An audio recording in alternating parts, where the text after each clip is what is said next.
G'day. We're here at the Canberra ACT courts. There's a hearing this morning for David McBride. They're hoping his appeal will be successful. He will be released. A bit of a crowd here.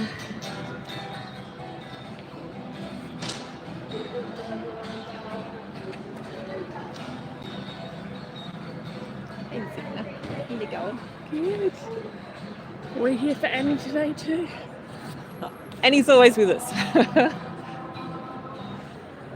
I went to the wrong way. I went to the High Court. Oh, Because I remember them saying they might have to take it to the High Court. In my head, I got the right, High yes. Court and I drove there. doing live.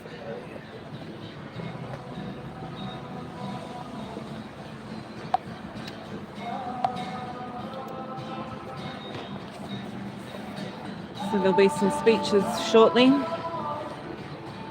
Just waiting for all the banners to be readied.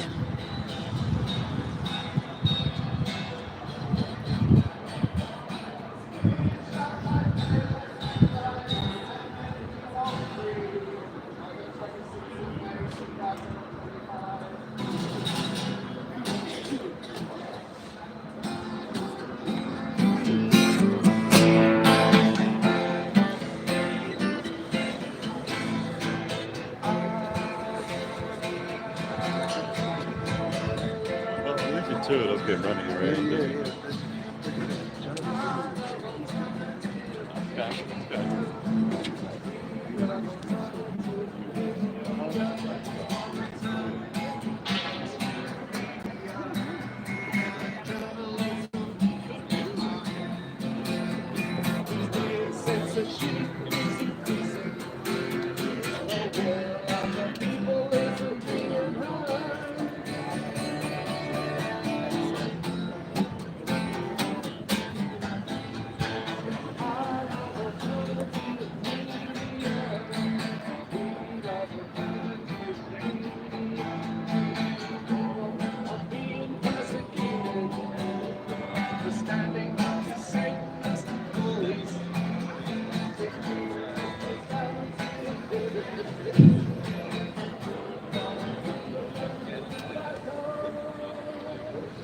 Looks like we're getting ready for the... Girlie I know, and there's a girlie I know. Oh, hi. Hello, both ladies. Good Come to to see see you you. both for yonks. Ah, well, we're still here. Yeah. Always still here. Hey, Novi. First off the tops. Good morning, Here we everybody. go. We're running into our time slot now, so we'll try and get this moving. We've got 5 wonderful people who have come up to speak on behalf of David. We hear about the whistleblowers. I don't need to Persecution. remind you, this is a nightmare that the fact we have to even come here to protest this. We have a man who stood up for his country, stood up for the people, and he's the only guy in jail from the whole war crimes fiasco. Today, as you know, the appeal will be delivered, the decision on 2 counts. One was the sentence itself, whether he should have been charged, and whether his duty was to the King, Queen of the people, or the army. And I think you're all familiar with the Nuremberg concept and what's happened over there is that I was just following orders, sir. Guilty, except David. He did the right thing and called the perpetrators to account who were ignoring war crimes, and instead of, I'm sure you're aware of what happened there, but I will read an excerpt from David's book later on this morning regarding what happened and why he's where he is. But I'll get going straight away with our speakers. Now we have the wonderful Joe Lauria. Joe's a seasoned New York-based journalist, now runs Consortium News, but he's been in many of the famous papers and journalism outlets that you've heard about. You better go around to a lot of people. Very much involved in humanitarian policy internationally. And he's come down today, based in New York, so Joe's come a long way to see us. So with no further ado, please, hand over to Joe. Give him a round of applause, please. I came all the way from Sydney on a bus. Anyway, What? Over officious officials. the fact that I'm here I've got our film in there. shows how universal the issues are. How universal the issues are. You gotta be on that side of the blood. Okay. That good? You have to be on that side of the All right, I'm not sure. Okay, so this morning we're going to learn whether loyalty to the king in a democracy is more than loyalty to the nation. Whether someone in a democracy fulfilling his duty under the Nuremberg principles will continue to be incarcerated. Whether democracy in Australia means the federal police can enter the public broadcaster and go through sensitive news files, seizing them and even making changes to them in the pursuit of those who revealed the gravest crimes. 3 people this morning inside this building. We're told to respect judges and to follow the law and obey their rulings. That doesn't always mean they're right. Like other members of society, judges grow up conditioned to see the world through eyes that set agendas, and they live and succeed within a system that benefits powerful. We saw in the travesty in court of the extradition process against John Shipton's son, and John's here with us today. We saw how far judiciary will go, the absurd lengths they'll go to punish someone who challenges power. Rare is the judge who breaks free from the common ground the judiciary shares with the military, with the government, with establishment media, to instead assert democratic values rather than a weird or warped rules-based order where the rules benefit those who set the order.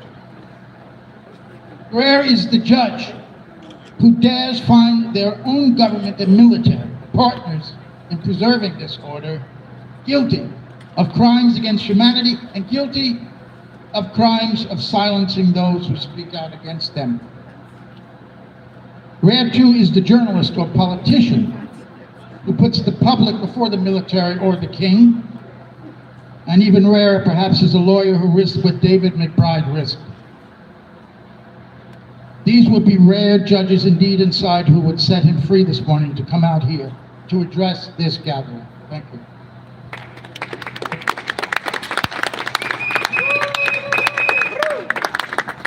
Thank you, Joe. Next, I'd like to call on another whistleblower who's been through the mill, as David has, but he managed to not get put in jail. And through Jeff's action, and I'm talking about Jeff Morris standing behind me here, there was a Royal Commission into banking and they got a bit of a kick in the head, not hard enough, but he certainly won the war, though many battles were lost, and Jeff paid the price like all whistleblowers. So please give a big welcome to Jeff Morris.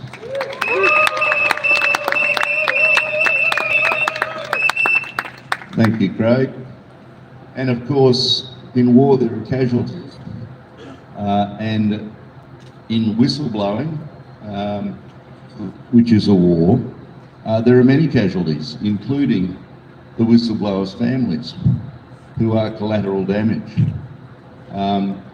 There's a massive impact on whistleblowers for doing the right thing, speaking truth to power, standing up against powerful institutions like banks or the Catholic Church or the Australian government.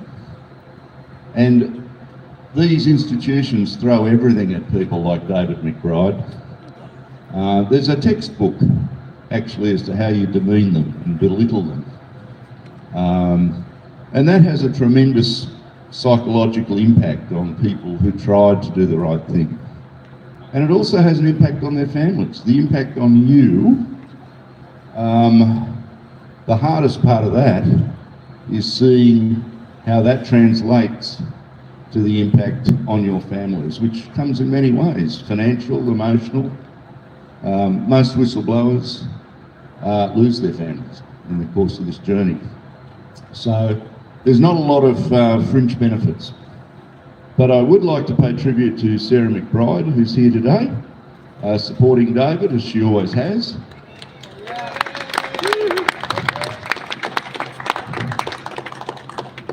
And I'm sure that Sarah would agree with what I just said about the impact on families. The impact on David and his two daughters has been terrible. So why do we do this?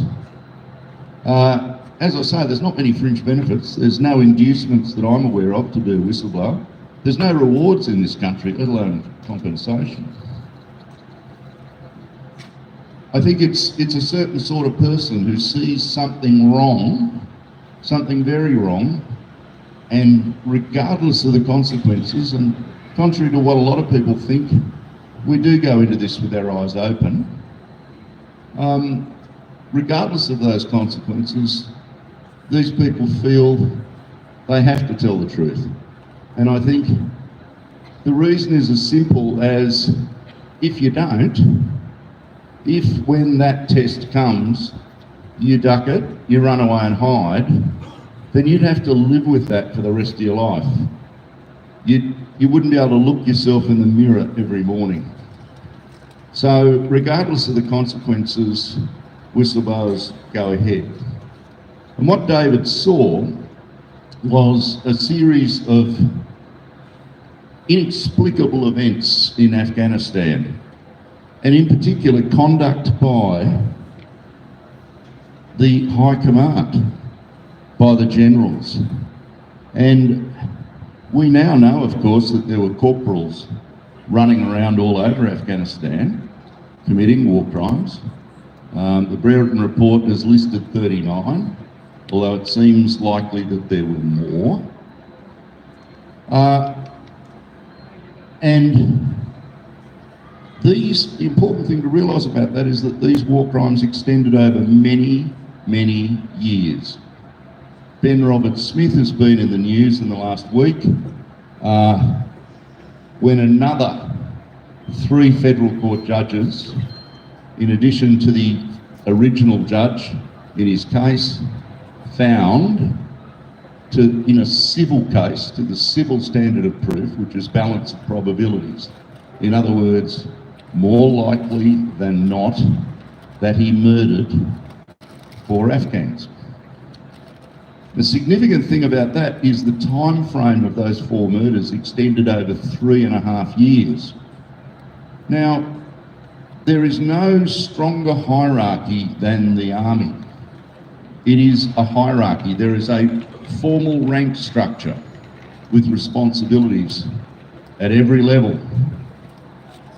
And this sort of thing, I mean, that's necessary if you're actually going to fight a war, which is a pretty complicated business. So with this extraordinary command and control infrastructure, the generals were running the line for a long time that everything in the garden was lovely in Afghanistan. There were no problems, while there were war crimes being committed under their noses, seemingly. And when the truth finally leaked out, they said, we didn't know anything about it, which is just ludicrous.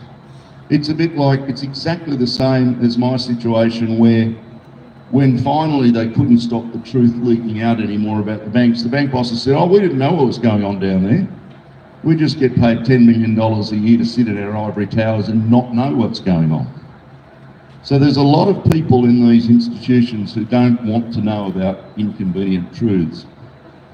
So the army, David pieced this together. There was very curious things happening on a sudden change in the rules of engagement in Afghanistan. teams from Canberra turning up to investigate soldiers, not who were guilty of war crimes, but who were plainly innocent of them.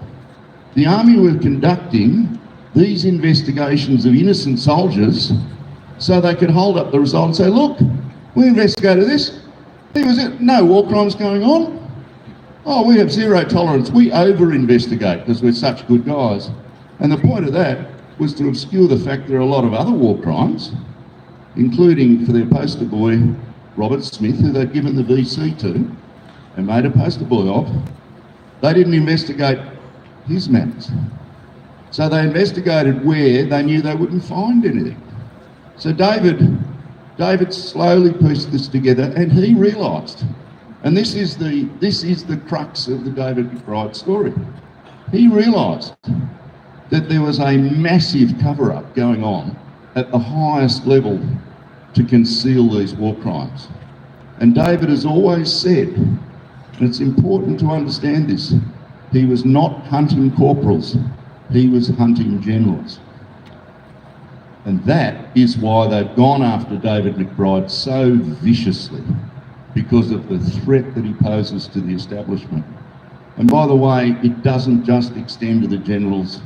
The generals were covering up to give the governments of the day, both Liberal and Labor, what they wanted. They didn't want any embarrassing war crime stories, so the Army made sure they didn't get any. And again, it beggars belief that the defence ministers didn't know what was going on, what was being suppressed. So David, out of the whole Army infrastructure, David was the only one who saw this and said this is wrong and did something about it. And he tried to go through channels. He went through the farcical Inspector General of the ADF process and went nowhere. Finally, in desperation, he did exactly what I did at CBA. He leaked documents to the press.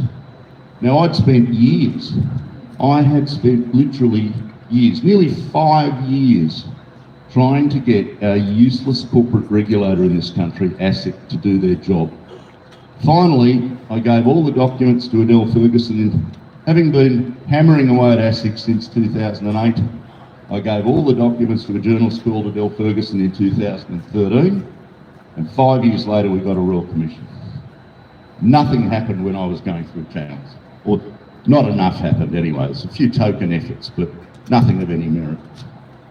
So this is what happens, and the bureaucracies close ranks, they frustrate you with their inactivity, and then when you say, well, I have to do whatever I have to do to get this problem fixed, then they turn around and say, oh, in David's case, oh, you shouldn't have done that.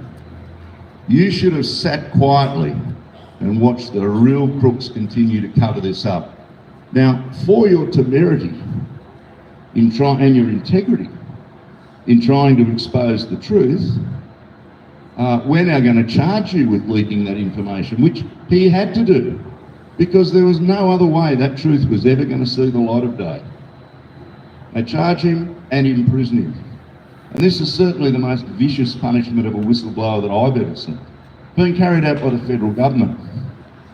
And frankly, this stinks on so many levels, because not only do they charge him, but then when you get into this court behind me here, they turn up and they took all of his evidence, all the documents he was relying on, and they just say national security. Now, the thing about national security is the government doesn't have to prove that. All they have to do is cite it. So they turn up in court, blokes in suits, national security, we'll take all those documents, thanks. And that's it. There's no avenue of appeal. This is one of the greatest corruptions of our justice system that I've seen in hundreds of years. So effectively it means if you are charged with anything involving national security, the government can rig the case so that you have no chance of defending yourself. And then, you know, they can send you to prison. It's it's just appalling. So it's a situation where if it involves national security, people lose the basic rights to a fair trial that has been a pillar of British justice for centuries. That all gets thrown in the bin. It's just a disgrace. And then, of course, David is eligible for parole at some point. Guess who determines that? The same guy who charged him, rigged the trial by removing his evidence. You guessed it, the Federal Attorney General gets to decide whether he's eligible for parole. So I wouldn't hold out much hope there. So we're back in court today. Today, another 3 judges of the Supreme Court are going to review what the previous judge did. And I guess, as somebody who studied law 40 years ago, I have certain romantic notions about the law, which I would like to think are still pure, despite all the things that have happened. I'd like to think that the judges inside today will do the right thing and set David free. I hope so. I hope for the best. I plan for the worst. If the court today doesn't get the job done, then we don't give up. There is another court, the highest court in the land, the High Court. And when you're talking about matters of high constitutional law and justice, in many ways it's only the High Court that can really definitively rule on those sort of issues. And that's where we may go, where we may end up. We certainly will go there if we have to. We'll find out today. But once again, here outside this cold and windy court, I think it's important to remember it's not David McBride who's on trial here today. It's the Australian government and the Australian justice system. Once again, they have a choice today. Will they say that the Nazis at Nuremberg got a raw deal? Will they say, because that's effectively what that judgment meant, will they say, no, the Nazis at Nuremberg were right? When they said we were just following orders, they should have been acquitted. Nuremberg was a travesty of justice that they were convicted for what they did. Because what they're literally saying to the Australian military is, you don't need to worry about any of that. It's all above your pay grade. You're not paid to think. If you just follow orders, then no matter how,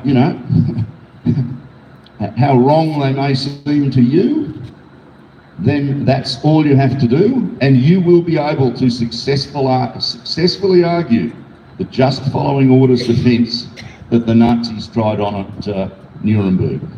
So that's where we are today, ladies and gentlemen. Today I hope the justice system acquits itself better than it did the last time we were here. Thank you.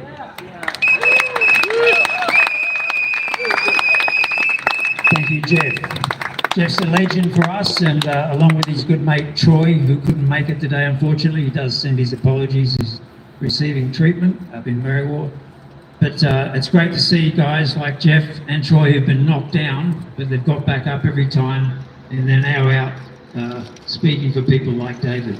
Now, Jeff mentioned what happened here. A lot of people think David blew the whistle on war criminals. It was actually the brass, the government, and the AFP who colluded to cover up the war crimes and then investigate people unfairly to get some runs on the board.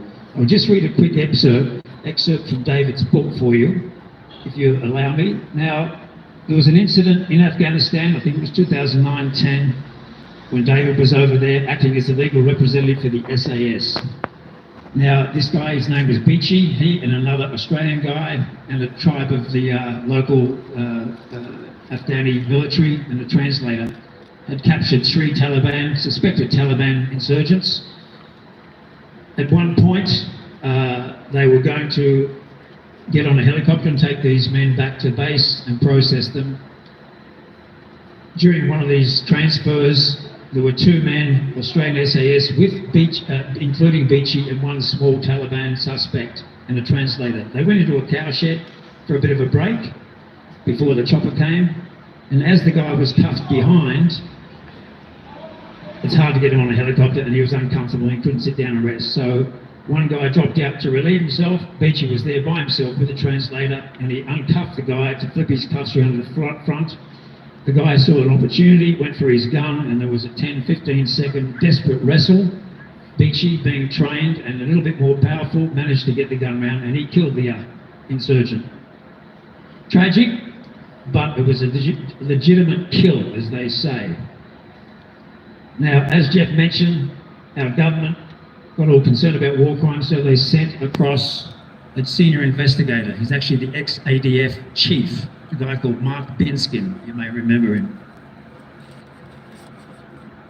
I'll just sidetrack. You remember we had a lovely young Australian lady who was killed in Gaza last year on the 2nd of April. Zomi Frankom, working for the Food Aid Group, and she was gunned down, assassinated by the Israeli Defense Force. There was some outrage here, so we sent across an investigator, and guess who they sent? You got it right, Mark Binskin. Have we heard anything about that? Nothing. And very similar to what happened in Afghanistan.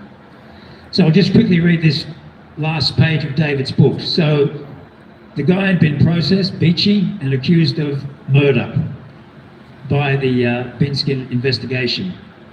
So towards the end of the investigation, soon afterwards, I received the incident report from the staff captain. It was well written and its conclusions were logical, as in it was a legitimate kill.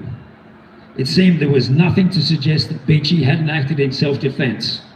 I gave the report to the CO, that's the commanding officer, who agreed with its findings. Then he sent it to Canberra.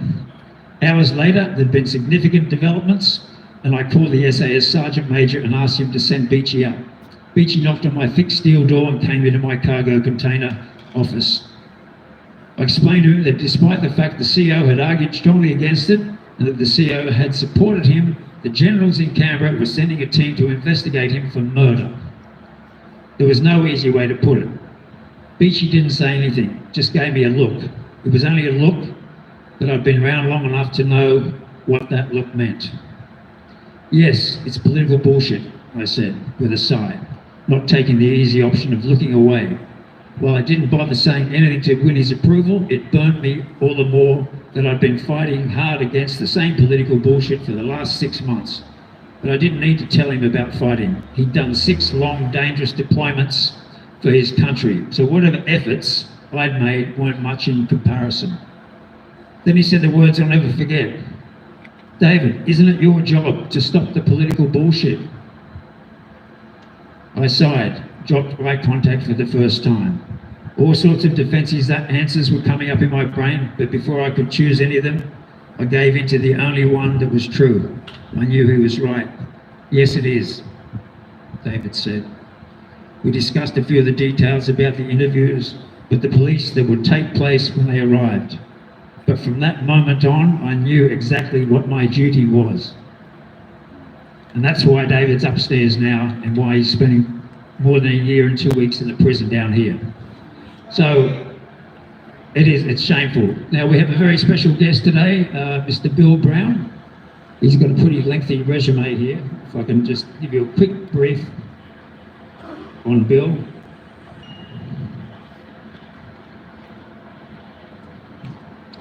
So Bill's from the Australia Institute, which is a great organisation a lot of us follow. He's a director of the Democracy and Accountability Program at the Aussie Institute, and his diverse area of interest include the use of opinion polling, forecasting to predict policy outcomes and truth in political advertising reforms. So he's worked all over the place in many states and in the Senate in Australia Democracy. Prior to coming to the Australian Institute, he worked as an environmental, social, governance, ESG. So please give a big welcome to Bill.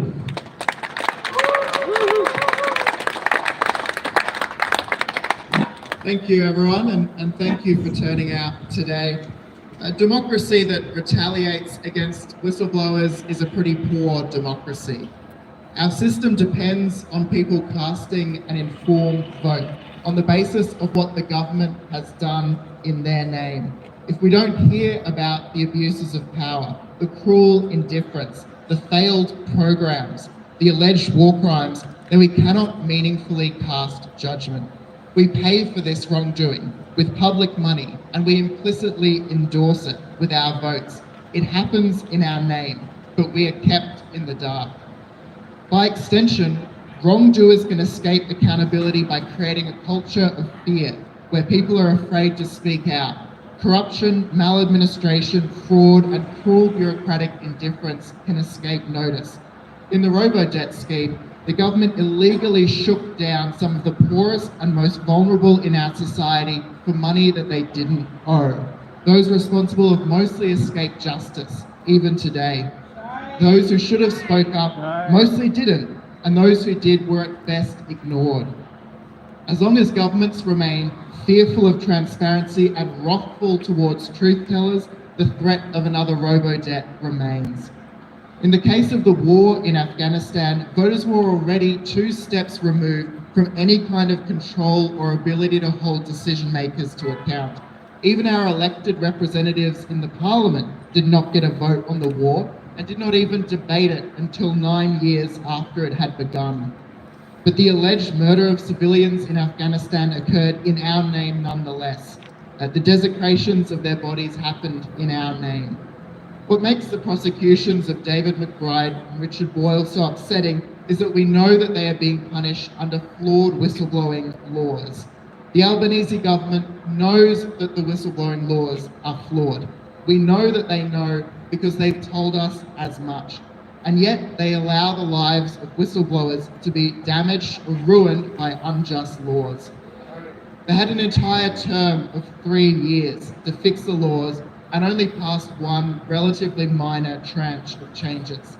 That's a conscious decision. It's a sin of omission rather than commission, which makes it politically palatable but no more morally justifiable. And this from a government that promised transparency. Secrecy is not security. The keeping of secrets does not make the Australian public safer. And this applies not just to whistleblowing, but across the board. The lack of respect for freedom of information laws, the failure to answer the questions even of parliamentarians when asked, and advice to public servants on how to evade the answering of these questions. The use of national security as a blanket way of avoiding accountability and public debate. And we know the government can move quickly when it wants to. When it comes to extra taxpayer funding for political parties or restricting the right to protest, the legislative process is measured in days or weeks, not years. Several years ago now, the Australia Institute produced a podcast, How to Make a Whistleblower, about what it takes to become a whistleblower and what happens next. I was with a colleague at the time of mine, Marianne Slattery, who blew the whistle in the Murray-Darling Basin Authority. And this title, How to Make a Whistleblower, is, I think, a subtle but provocative one. Excuse me, could you just... Because, of course, on one level, what it camera's fine, takes just to you. make a whistleblower The camera's fine, just is you. tremendous courage, honesty, a dedication to the truth and to public service, selflessness, because the consequences for whistleblowing can be so serious. We see that today. We see that with many whistleblowers, even those who are not prosecuted. The damage done to their health, to their relationships, to their earning potential, as well as to their liberty. But I think How to Make a Whistleblower has another answer as well, because on another level, what it takes to make a whistleblower is wrongdoing. It's corruption, malfeasance, maladministration, cruelty, and lawlessness. Whistleblowers only exist because the system is broken and only exist where the system is broken. And a failure to recognise and protect whistleblowers only helps those who benefit from a broken system. Ultimately, it is we, the public, who suffers, which raises the question of who benefits. And I wanted to end my remarks by sharing some polling research that the Australia Institute conducted with Kieran Pender of the Human Rights Law Centre and the Whistleblower Justice Fund. We released it last month, and you can find the full details on our websites. And I hope that from this polling research, the government sees the strength of Australian support for whistleblowers and feels pressure to act. But I want to share the research with you, not to convince you of anything, but to hearten you. It can be lonely being an activist. It can be lonely speaking out about these kinds of things. But your cause is popular among the Australian public and getting more so. So our research finds that 86% of Australians support having stronger legal protections for Australian whistleblowers, and more than half, 52%, strongly support such protections. There's majority support for these protections across all voting intentions. It's not limited to one side of politics or the other. 4 in 5 Australians, 81%, think whistleblowers make Australia a better place, and only 5% think they make Australia worse. 84% support the introduction of a whistleblower protection authority, only 5% oppose. And 7 in 10 Australians, 68%, agree that the Australian government should pardon David McBride.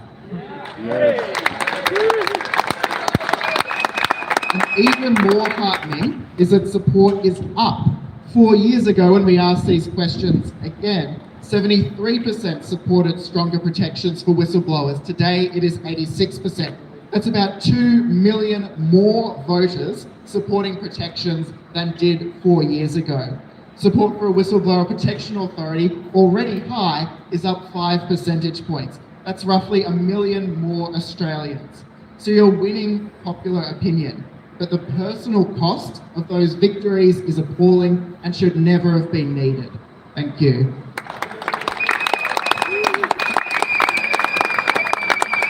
Thank you, Bill. Bill Brown from the Australia Institute. That's positive information there that the tide is turning. I'll quickly introduce myself. I'm Craig Andrews, and I work with Marie Ryan. We're the co-conveners of AAPP, it's a tall banner, the Alliance Against Political Prosecutions. If you'd like to join us or just get on our newsletters or whatever, there's cards here, you can pick up contacts. And we also thank you all. Big thanks to Andrew for bringing the truck up this morning. We had to break the ice in the Middlebelt to get here. And our wonderful supporters from Melbourne, the coast, Sydney, and further about. So thank you very much for coming. Our next speaker is a very special lady, Catherine Kelly. She was the inaugural convener of the Alliance Against Political Prosecutions, which initially helped to get Bernard Collaery off his charges. Catherine's a very, very active person with the IPAN organisation, a great friend of Palestine and supporter for the genocide, or to stop the genocide. And she's been very active in our group for many years until we took over, but she's still active. So please welcome Catherine Kelly. She's done a lot of other things as well.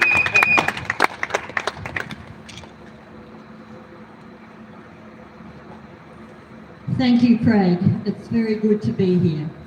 Firstly, I'd like to acknowledge the Indigenous people of this land, the Ngunnawal and the Ngambri people, and pay respect to their elders, past and present.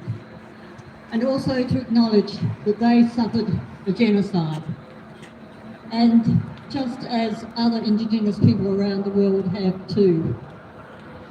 Our country, a settler colonial country, along with the US, Canada, UK, and most recently, Israel.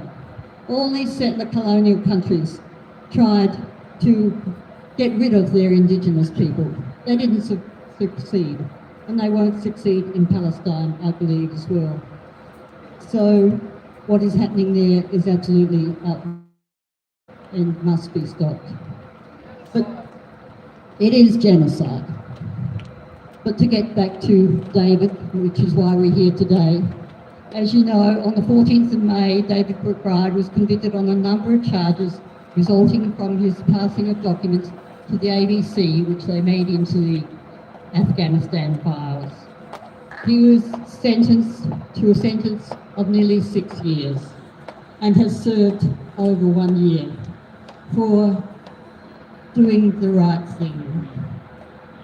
This is a huge injustice. There are 3 contentious aspects to the McBride case. Firstly, Justice Mossop's ruling that personnel in the Australian Defence Force have no higher duty than to obey commands to the exclusion of truth-telling and wrongdoing. Secondly, that this duty to obey commands downgrades the public's right to know to an irrelevancy. Thirdly, the above two rulings will severely damage the standing of Australian law and the Australian Defence Force. Consequently, democracy in Australia has now been diminished and eroded to the point that our country has been taken on an authoritarian course in respect to these matters. When Justice Mossop dismissed McBride's public interest defence, he dismissed the purpose of the Nuremberg rulings. Soldiers, when committing war crimes, cannot rely on the mantra, "I was only carrying out orders." Furthermore, he did not explain how he came to this decision. Quite likely, he couldn't justify it. David leaked documents to the ABC after his military superiors wantonly ignored war crimes by our soldiers. He had no alternative but to release this credible evidence of war crimes committed by the Australian forces in Afghanistan. It was public interest journalism at its best. That is the Afghan Files report.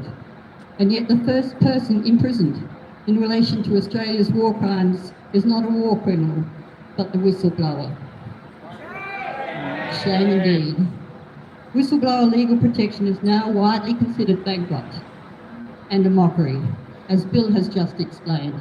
The ALP had a great opportunity to fix that, and they didn't. They basically refused. Those brave enough to be whistleblowers exposing government misconduct, military malfeasance, corporate corruption,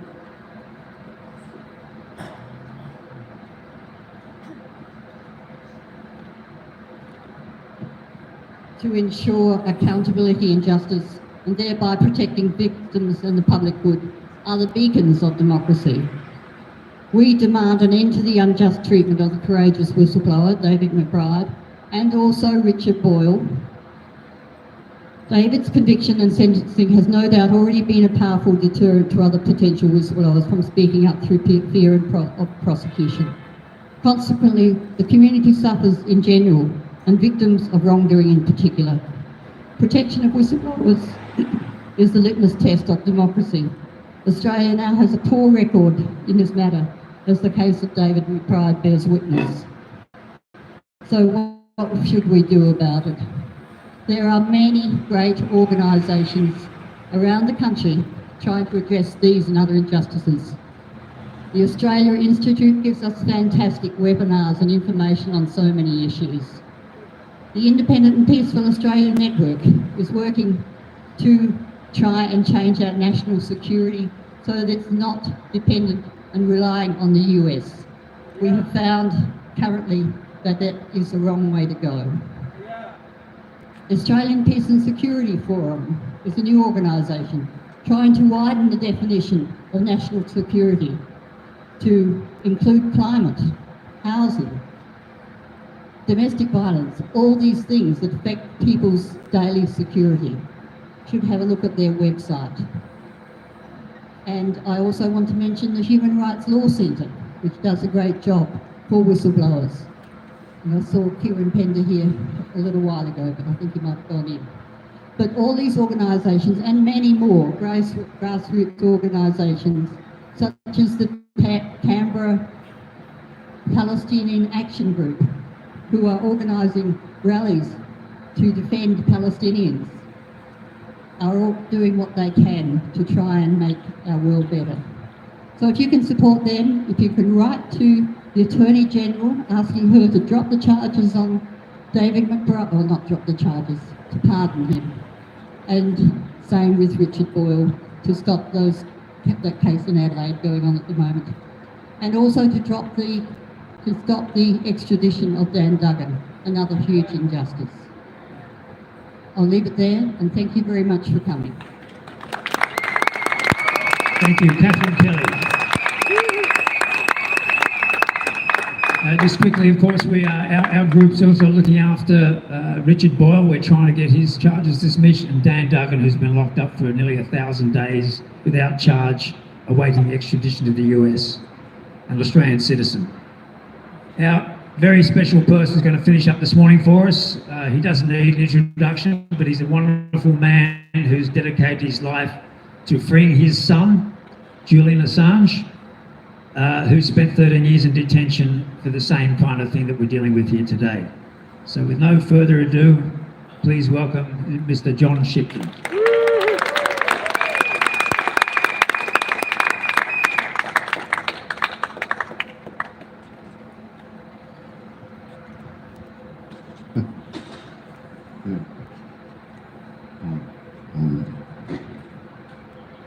A couple of years ago, with the senior counsel, we were approaching the Attorney General's building, and I turned to him and said, how many people work in here?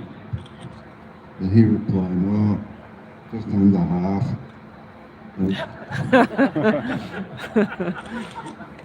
I'd like to take a different approach to David and his troubles and assert firmly that David McBride is a historical figure. And you can see for yourself the effects of David's revelations about Afghanistan moving through society. First of all, the biggest catch was Herb, the Governor General. They got rid of him. They do it silently. They don't want to disturb the filaments of authority that hold a society together. But nonetheless, they did it. They got rid of that chap. Lately, we see Ben Robert Smith in a civic case. Movement is towards understanding what Robert Smith and the others did in Afghanistan. The next one is ISR, Intelligence, Surveillance and Reconnaissance. Any proposition that has the cadre officers unable to supervise the NCOs and the soldiery, any proposition that fails to address ISR, Intelligence, Surveillance and Reconnaissance, is treating us like morons. That's their singular job, is to organise the work that they call the work that the troops do. So you can see that David's effect permeates permanently through the organisation of our institutions of state. This is an important understanding. Don't diminish anything that David has effected by simply saying he's in jail. Don't do it. The next thing. In 2000, after the Taliban had taken over, the United Nations revealed that the Taliban had reduced the opium production to 10 to 12% of world opium production. The United States invaded. Opium production rose to 82 and then to 90% of world production. That is under the supervision of the United States in its invasion, which included Australia. The production of opium in Afghanistan rose to 90% of world production.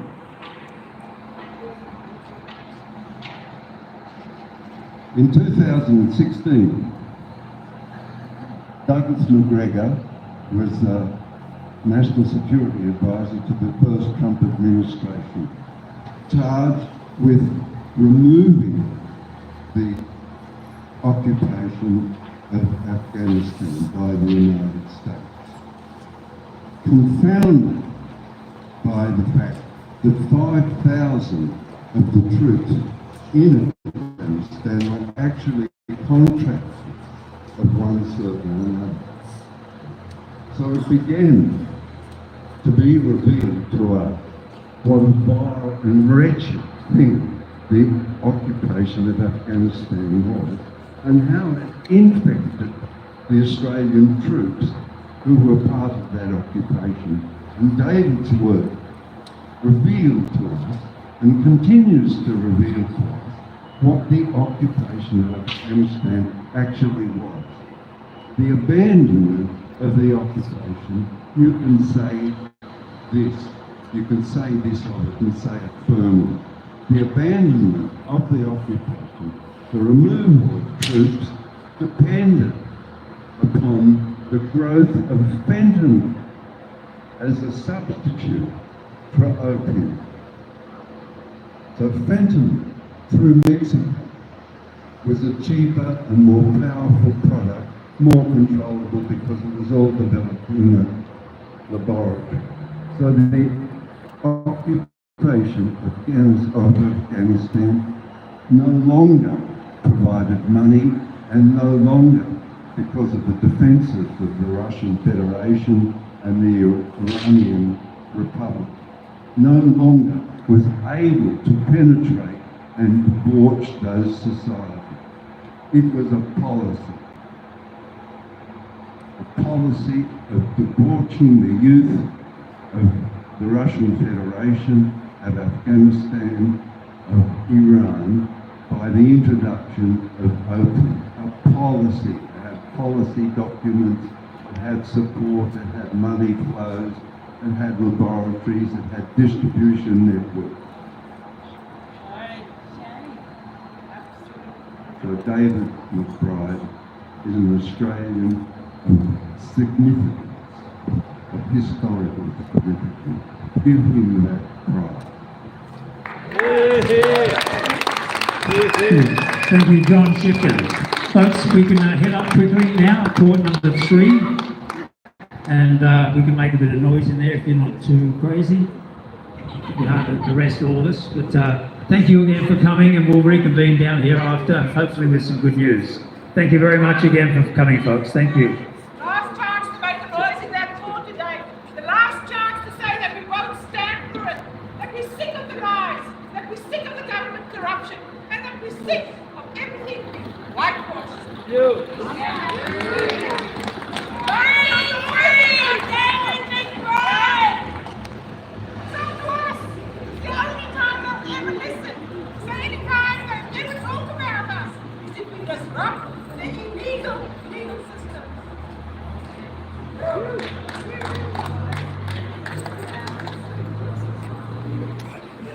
Okay, Diggs. Thanks for joining us. Hey, taxi. Somebody else jump on there. Robbie, you're still there. Scan size of the crowd. Ah, no, it's not 200. I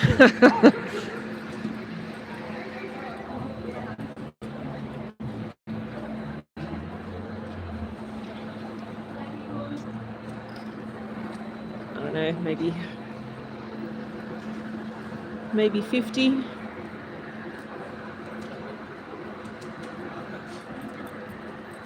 Maybe less. This is very cool.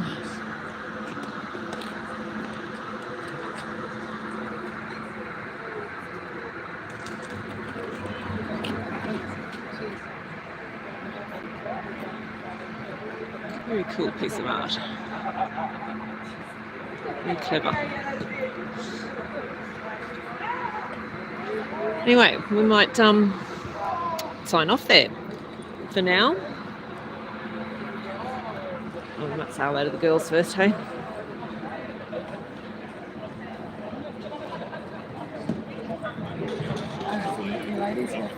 It's the girls. He's like, no. We've got Rob here somewhere. Dave. Anyway, so we'll go in and see what the story is, and we'll get back on when we're out and let you know what the story actually came down to. Thanks for being there. Yeah, we don't tend to have big turnouts for these things. They had a lot more people when he was being facing charges. So yeah, numbers vary. Anyway, finish off for now, and we'll see how we go. Hop on later. Okay. Ciao for now.